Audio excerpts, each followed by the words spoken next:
We need to talk. We do. And I need to turn on the sound on my phone. Alright, so getting started on this series. Been a little bumpy to get here, alright? I initially started this on Tuesday. It's now Thursday. But I started this on Tuesday with Ice Soldiers. During that, I was also in the middle of creating stuff on WWE 2K24 for something that's coming out on Saturday. It's already recorded. It's ready to go. Gonna be live on the channel on Saturday. I'll go ahead and just say it. It's going to be. It's a pay-per-view card on WWE 2K24 Universe Mode. It is All That versus In Living Color Worlds Collide is what it is. It's an 8-match card. All characters from All That versus characters from In Living Color. I think I did a pretty good job, but I was busy creating that stuff on Tuesdays, which resulted in a lackluster review for Ice Soldiers. I've always wanted to see Best of the Best. I didn't want it to be disparaged by that, you know. So I waited. I spent the rest of that of Tuesday and most of yesterday creating, and then I recorded the match card, so that's ready to go. Like I said, so now here I am.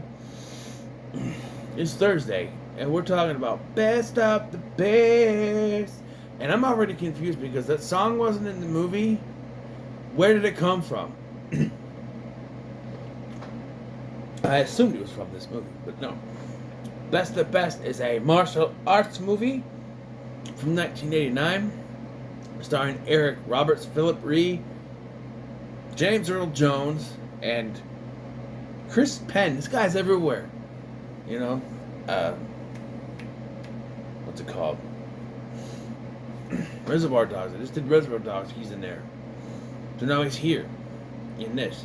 And the story is a group of American martial arts fighters are brought together to take on a Korean team. That's it. No real stakes, really. It's just we're gonna fight them for gold medals. Yeah, that's what it's for. It's, you know. Eric Roberts plays Alex Grady, who used to be a martial artist but injured his shoulder and had to retire. He's now taking care of his son, Walter, who is played by Eden Gross. Eden Gross, if you don't know, did the voice for a certain killer doll when it was known as the Good Guy doll. That's right, it is the Good Guy doll voice, Chucky. When you hear, "Hi, I'm Chucky. I'm your friend to the end. Howdy ho, ha ha ha." It's him. At least in the original films. The first 3 and 4. Maybe the first 5, whenever they have that. I don't think they did it in that one, but like the first 4 at least. It was him. By the time they got to Curse, I do believe it was someone else. In fact, the voice they got doesn't sound anything like him, but yeah, Eden Gross. Yeah. He was also one of the kids in Demonic Toys. I think he was the evil one. I think. Yes, and so we start with him teaching his kid how to ride his bike. That is an important plot point. Important plot point is what I tried to say. Important plot point. He's trying to teach his kid how to ride a bike, which is what you do. I taught my son how to ride his. He got on pretty fast, faster than me. I'm jealous, but they do say that your kids are smarter than you. It took me a few tries to get my bike, because it was all about the balance, right? He caught on pretty quick. I know. Do you have the training wheels? My mom was like, taking the training wheels off, and you usually have to go at it after a while. So I, had a hard time, and I got it eventually. But he sailed off right away, my son. So he's teaching his kid how to do it, So these fighters are all summoned. You have Grady, or Alex. There is Travis, who's Chris Penn's character. There's a Buddhist character named Virgil. who looks like the he looks kind of like the guy from from Urban Legends Bloody Mary. You know what I mean?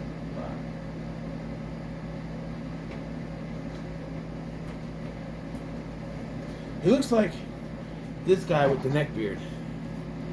But these movies are like 20 years apart, so it can't be him. Could be his son. Who knows? But yeah. So, and then there's Grasso. I don't remember his first name. And then there's our actual main character, Tommy, played by Philip Rhee. That's right. He's our main character. Kinda. I still say that Eric Roberts is the main character because, like, Tommy doesn't become an important character until partway through the film, I don't think. Once they start on his backstory, that's when he becomes major. Because we do follow Eric Roberts for the first half at least. At least. So, they have tryouts. Travis, of course, played by Chris Penn, is the asshole cowboy character. Because of course he is. And he's that, you know. We see Virgil and Grasso. I don't remember his first name. I wish I did. Hold on. I have an Xbox in front of me.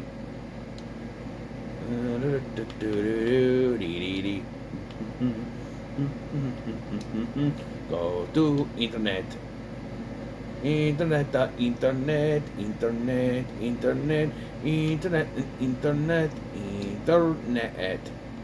Okay, Wikipedia.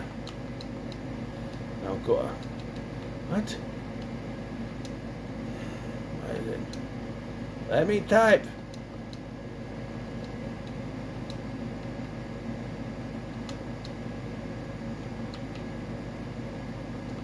You ever wonder why Wikipedia is .org and not .com? It's just a question. Wikipedia, okay. Type. Best of best. I'm still thinking about it in my head, like.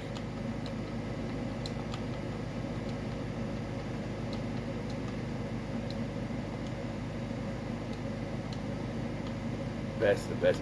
1989 film. One last try before I look at it. Can't get a name. Sorry. Not Tommy. It is Sonny. Sonny Grasso. That's right. Played by David Agresta. So, Sonny and Virgil kind of meet each other and they talk a little bit. Virgil is a Buddhist, I guess. Comes into play later. Yeah, so they have these tryouts, or the tryouts, as we say, in the longest yard, they had the tryouts, and then, and you know what, all 5 of the guys we focused on are picked. Because they're the best of the best, right? So, yeah, so they're brought in, and James Earl Jones is the coach, and he says, what's his character name? Frank Cuzo is his character name. We also have Tom Everett, or Alfredo Sawyer. He made me, you know me? That guy. He's, if you've seen him, you go, oh, that guy! Yeah, I looked up the cast before I started watching, and I'm like, Tom Everett, I know that name, and then they showed him, and I'm like, oh, that guy's in this, and I'm like, well, who is he? And I looked at Tom Everett, okay, I get it now, yeah, so, the tough-ass coach, Frank Cuzo, played by James Earl Jones, says that you will only care about this tournament. You cannot leave. You cannot go anywhere. You cannot go out and drink alcohol or be with any ladies. And what's the first thing they do? They all go out to the bar to drink. And then he shows up and just watches them. Doesn't do anything, you know.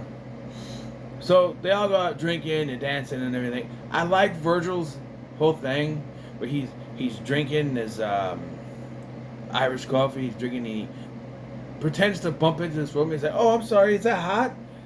She's like, "No." And he's like, "Hey, this Irish coffee is supposed to be hot." And apparently that line works because he dances with this woman.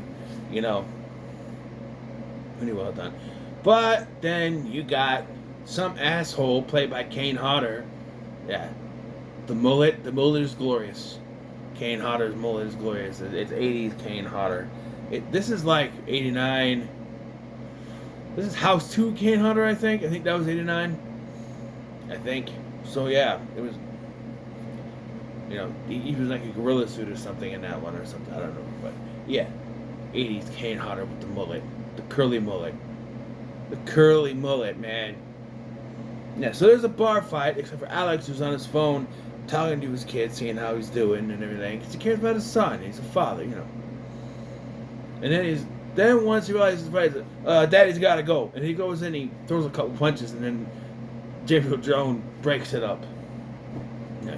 So then everybody gets their opponent, and we find out that, let's see. I'm trying to think. Where's the... Is he not? Daehan Park is the opponent of Tommy. This is where Tommy's character becomes prominent in the movie now, because you find out he's the opponent. He's an eye patch. Yeah, he has an eye patch. He is not an eye patch. He has an eye patch. He's played by Simon Rhee, the real life brother of Philip Rhee. So brothers are fighting each other. Funny thing is, the story is that this guy Daehan killed Tommy's brother in a fight. It's now he's kind of about revenge. You know what I mean? So they must have had a little brother. So he tells me, hey, I want you to be in my movie I'm writing. He wrote this. Did he direct it too? It'll say over here. Directed. No, Bob Radler. He wrote it and he produced it. Did he really produce it, or did he produce it like Sean Connery produced The League of Extraordinary Gentlemen? He sat there drinking a scotch. Yeah, I produced it. I produced it. I want you to play the guy who killed our brother. I don't know. But yeah. So now he's out revenge, and then shit happens. So we find out that Alex's son was out riding his bike and he got hit by a car. Now those of you who say, well, he should have taught him how to ride the bike better, but it's not really the kid's fault as much as the driver. Also, it's not, if you're boating vehicles and there's an accident, it's kind of on both of you. But this is a little kid who just learned how to ride his bike. Clearly the grandmother who was in charge of this kid should have been watching him. But no, he finds out and he tells the coach he's going to leave to go see him, and the coach says, you leave, you're out of the team. Because reasons. But as any good father would do, he leaves. He goes, he visits his son in the hospital. They say the son's going to be in a coma. Don't know how long it'll last. How long it will last. How long it will last. Spoiler alert, doesn't last very long. But yeah. And then the kid does wake up and everything is okay, and he goes back to the team, and coach says, no, fuck off, you're not on the team, you're out, I told you, you're done. He's not let back on. And then you have Tommy, who also no longer wants to be on the team because he can't let his personal vendetta get in the way and doesn't want to fight his brother's killer. So he runs off and on his motorcycle at a little montage video thing we get. And then it's almost time for this tournament. And the other three say, hey, we suck, so we need the other two back on the team. We can't do it without them, literally, because we suck. They're supposed to be world's greatest fighters, but yeah, they know the two best guys are gone. And let me tell you something.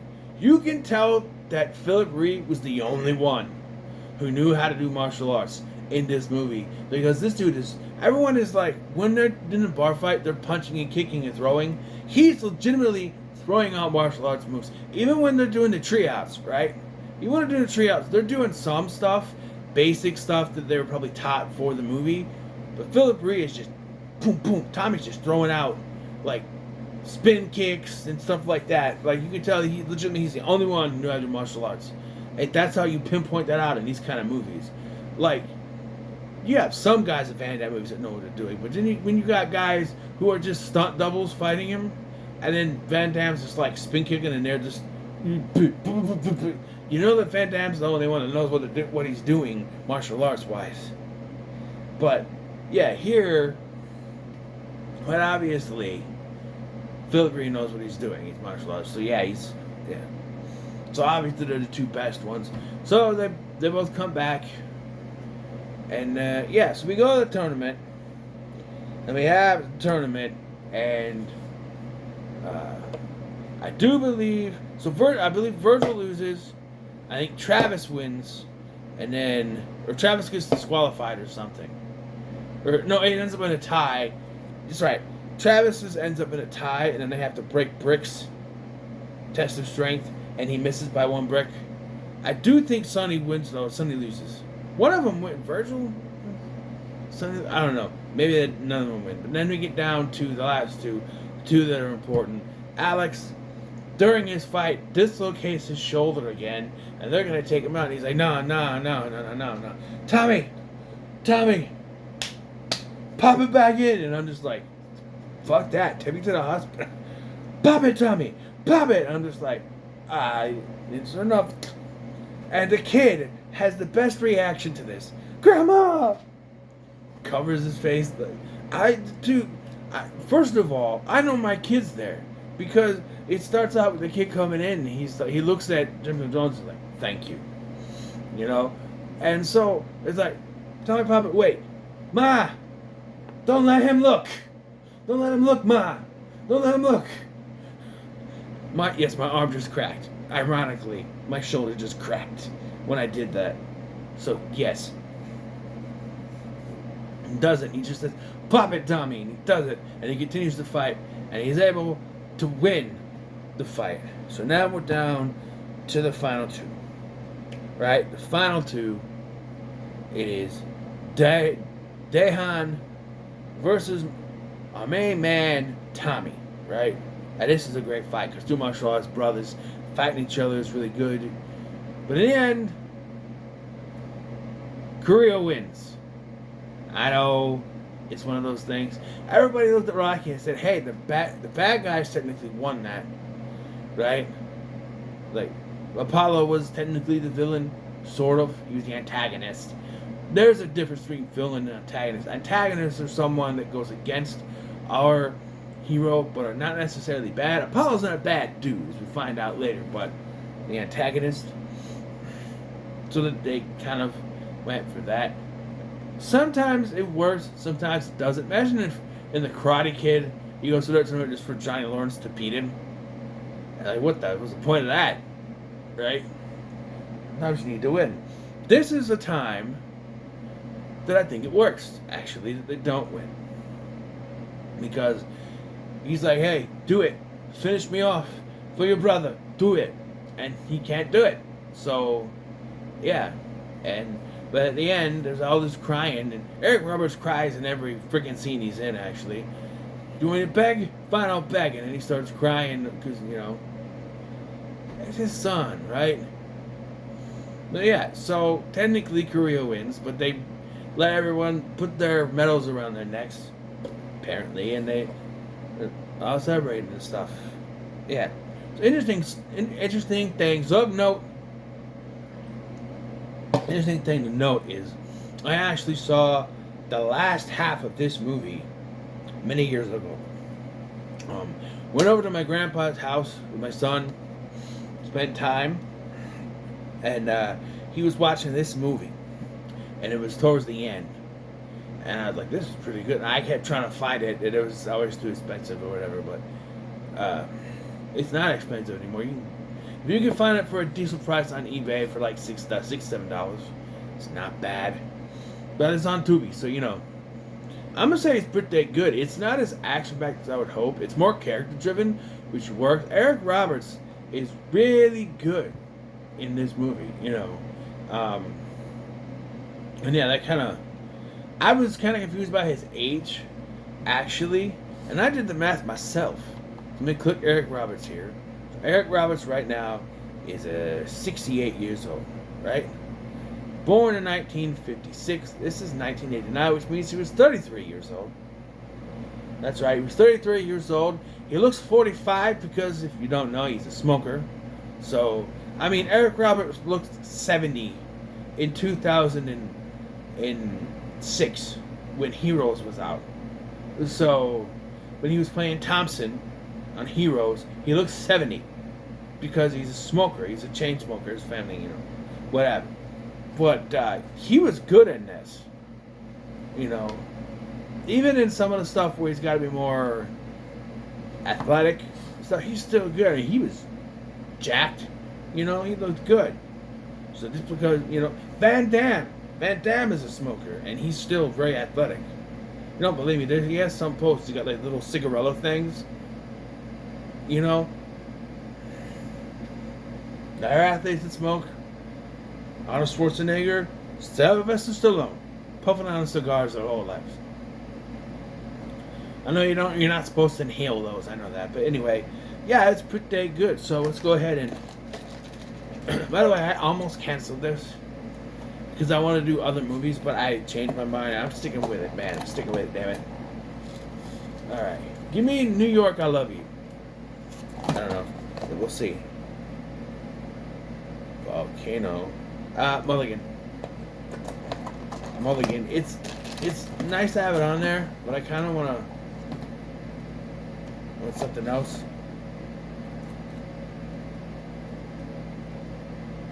Ooh, that is a perfect double feature if I ever saw one. Berry Gordy's The Last Dragon. Show enough. Again, another movie I've never seen, but I know quotes from. Show enough. So, yeah, look forward to that. So, what are your thoughts on Best? Leave a comment, like, share, and subscribe. Thanks for watching. I'm Scotty, and I'll see you in the next one.